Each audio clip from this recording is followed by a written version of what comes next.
Assalamu alaikum wa rahmatullahi wa barakatuh. Your Excellency, Ismail Omar Gele, the President of the Republic of Jabuuti. Your Excellency, Dr. Abiy Ahmed, the Prime Minister of Federal Democratic Republic of Ethiopia. Your Excellency, Mohammed Abdullahi Farmajo, President of Somalia. Your Excellency, Hassan Ali Khaireh, the Prime Minister of Somalia. Representatives of the chairperson of the African Union, if they are here. Your Excellency, Dr. Wargane Gebeyaho, the Executive Secretary of IGAD.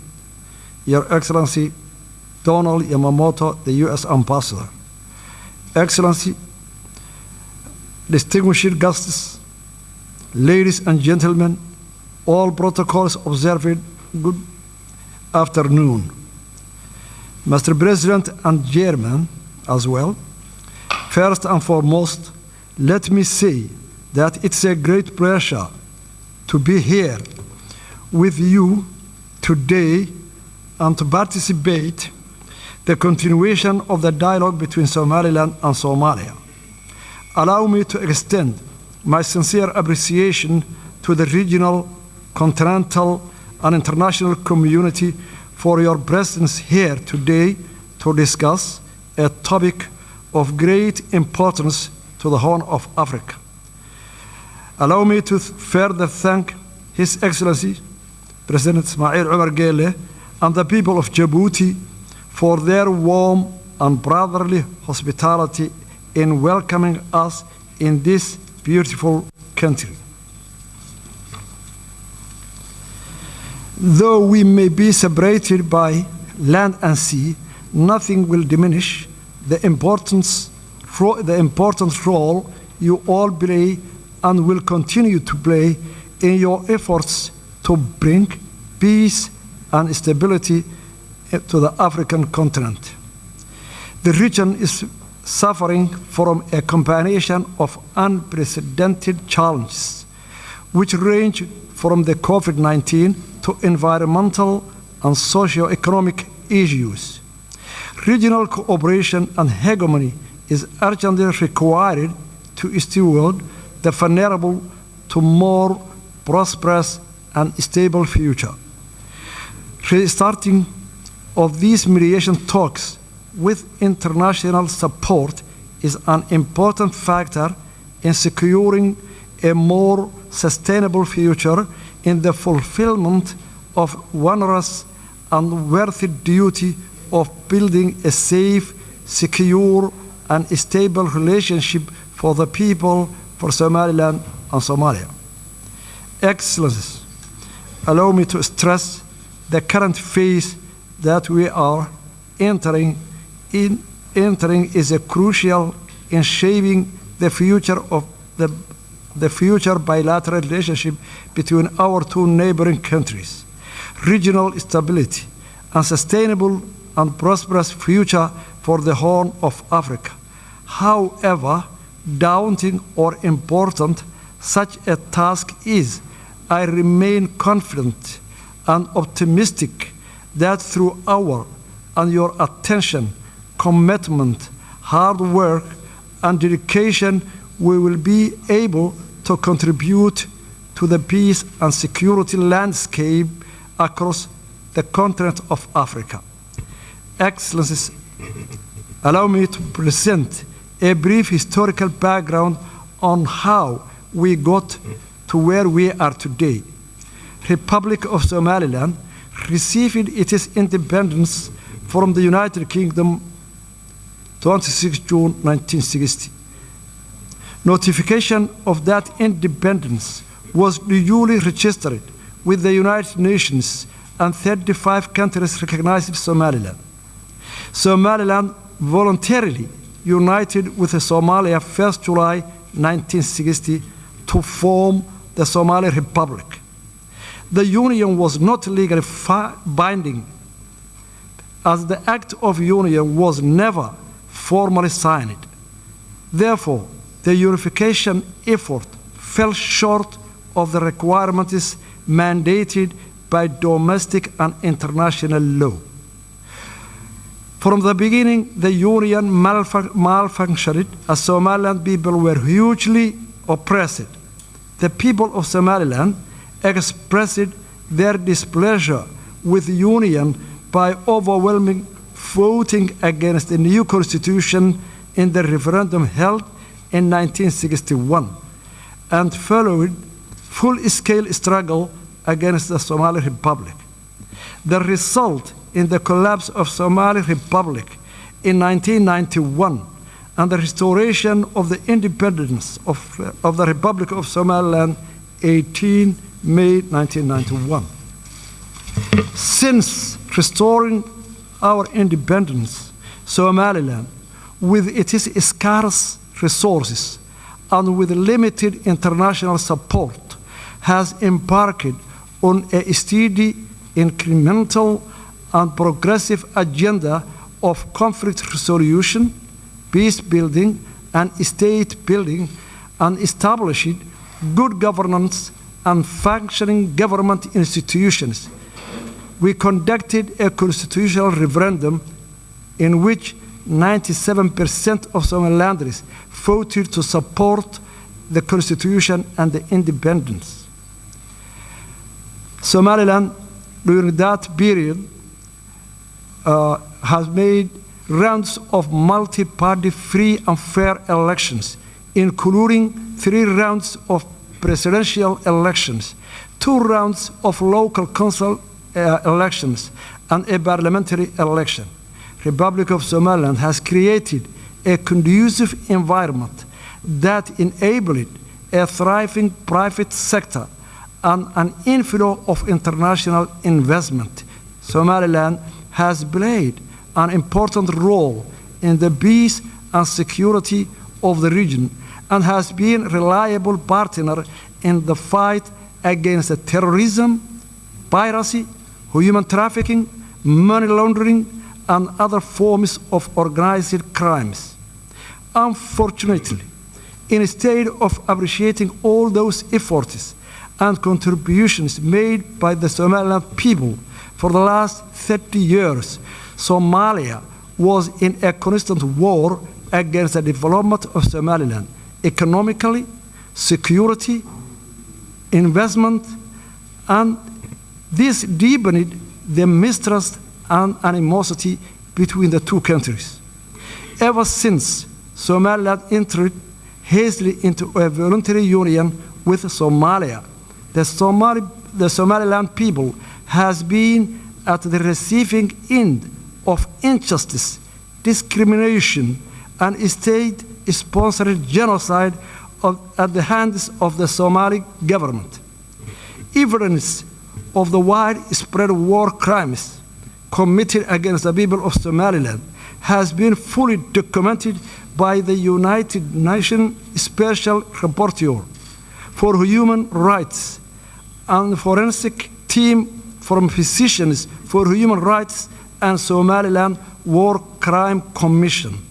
The acts of genocide perpetrated by the Siad Barre regime and are memorialized in more than 200 mass graves in our country. The mass graves, which are still being unearthed, will forever testify to the crimes against humanity committed by the government of Somalia against the people of Somaliland. Therefore, in approaching this present situation in Somaliland and Somalia, it's necessary to have a proper regard to the past and learn lessons from it.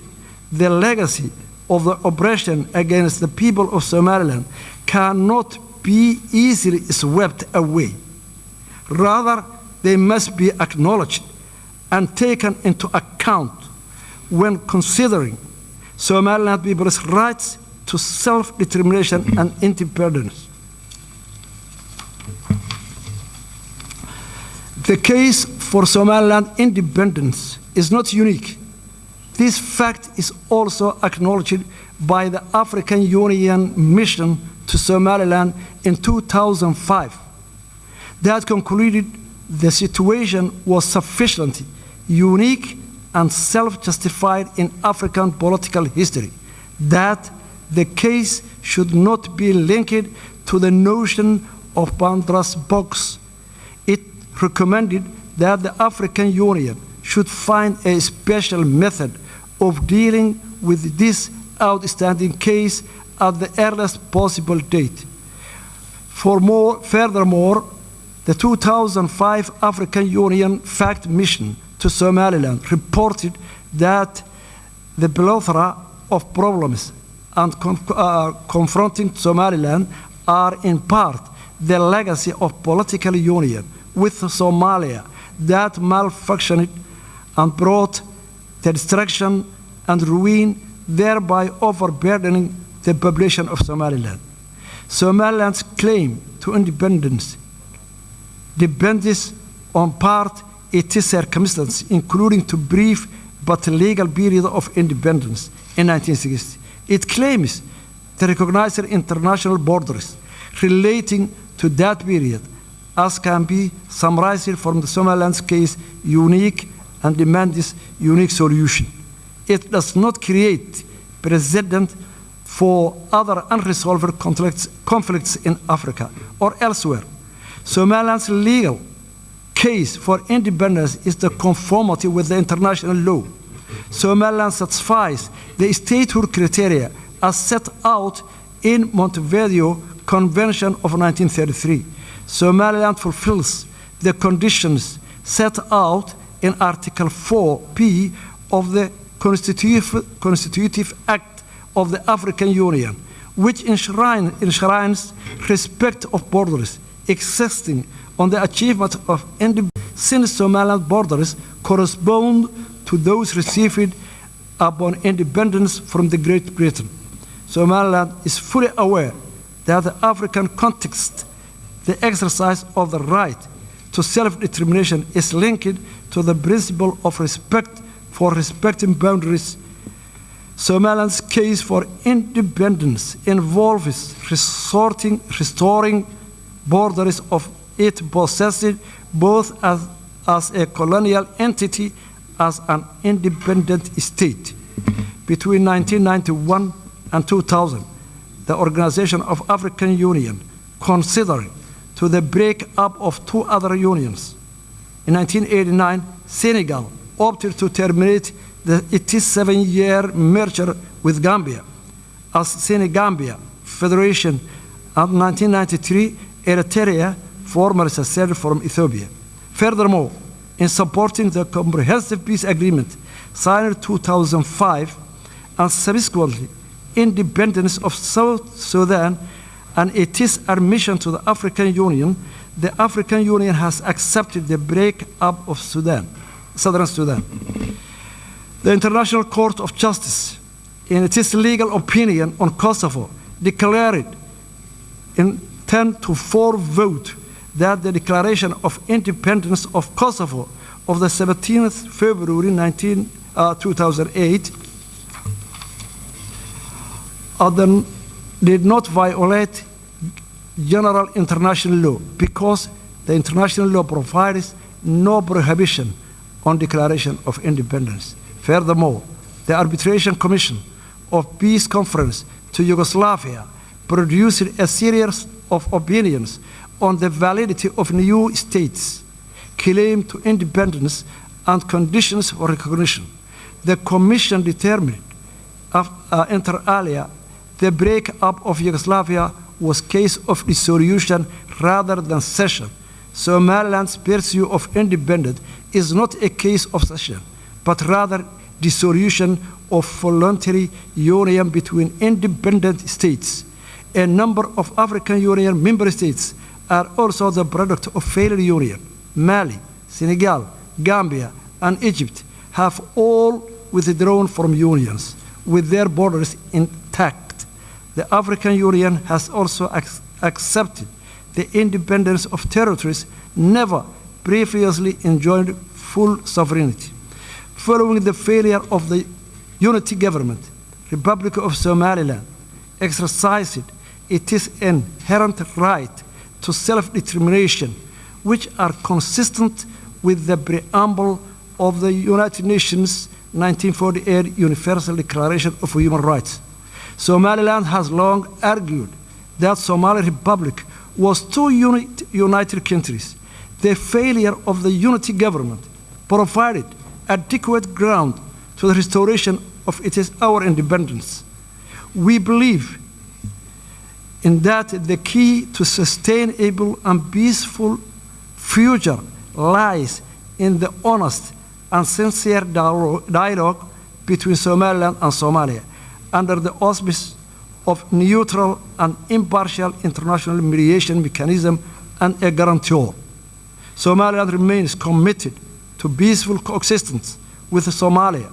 However, Somaliland insists in that the dialogue should be a two-state process with a substantive agenda that addresses the core issues of the dispute. Today, how can we proceed to this dialogue if the previously signed agreements in London, Istanbul, Accra, and Jabuuti were not implemented yet? We cordially propose that a serious mediation mechanism and a guarantor should be in place for this new round dialogue. We thank Somalia for their sincere apology to the horror of yesteryear committed in Somaliland. The current generation of Somalia was, of course, not responsible for what the previous generations did, but it is acknowledgement of the wrongdoings of previous generation is significant and heartfeltly appreciated by all Somalilanders. But with acknowledgement also comes responsibility. Responsibility for the damage that horror caused. Words are not enough. Again, words are not enough. The horror of the past requires more than words. It requires actions. The act of recognizing and supporting the independence of Somaliland would go a long way to heal the wounds of the past and enable our states to embrace each other in our independent but closely interwoven futures. I am confident that we can build a bright future together as a brotherly, neighboring nations and for our own people and our region. Thank you very much.